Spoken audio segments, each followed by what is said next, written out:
tout ce qu'on vient de dire sur le foot, qui est le sport le plus prisé en France, que les hommes politiques se désintéressent des matchs. Alors, il y a ceux qui viennent se faire voir au match, parce que ça, c'est vrai qu'on vient pour être vu et qui sont sincères, et ceux qui aiment vraiment alors à droite, qui aime vraiment le football. Alors à droite, je citerai d'abord Nicolas Sarkozy, qui lui est inconditionnel du PSG. Valérie Zetoun il va l'atteste. au Parc des Princes depuis l'âge de 12 ans. Il faisait partie des supporters. Il partait avec son cornet de frites et les supporters voir tous les matchs aux quatre coins de France quand il était jeune.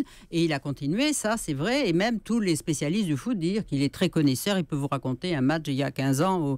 Il y avait Philippe Seguin qui était aussi très footeux. Il y a Jean-Louis Borloo qui vient de reprendre la présidence du club de Valenciennes, qui est d'ailleurs en mauvais état, et donc il s'est toujours intéressé. Il y avait aussi Éric Besson qui ne pensait qu'à ça. Bon, je dirais ça à droite, ça c'est vraiment les gens sincères, parce que Jacques Chirac, lui, il s'y intéressait en 98, il connaissait pas les joueurs, il savait pas ce que c'était, mais il a vu que ça pouvait aussi être un facteur d'entraînement comme un tracteur, qui l'a fait monter dans les sondages. Donc ça sert. Et puis à gauche, je dirais que François Mitterrand aimait beaucoup, il prêtait d'ailleurs souvent le stade de Château-Chinon à l'équipe d'Auxerre.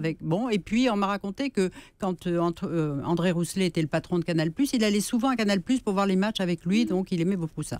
François Hollande aime le foot, en tous les cas on l'a vu jouer au foot. On l'a vu jouer, on l'a vu courir, vaille que vaille, mais assez vite quand même, pas mal. Il y a Manuel Valls. Pareil, qui Valérie Zetoun, vous nous disiez, qui est PSG à côté aussi. de Nicolas Sarkozy dans les tribunes. Comment ça se passe dans ces cas-là? Ils sont côte à côte dans la tribune? Ils sont pas loin, oui. Ils sont invités. Ils se parlent. Ils se parlent. Oui. Et puis il y a Martine Aubry qui, à chaque fois qu'il y a un match à Lille, on discute avec son père, qui lui aussi était un grand fan de. Ça, ce sont vraiment ceux qui aiment et qui s'y connaissent. Voilà.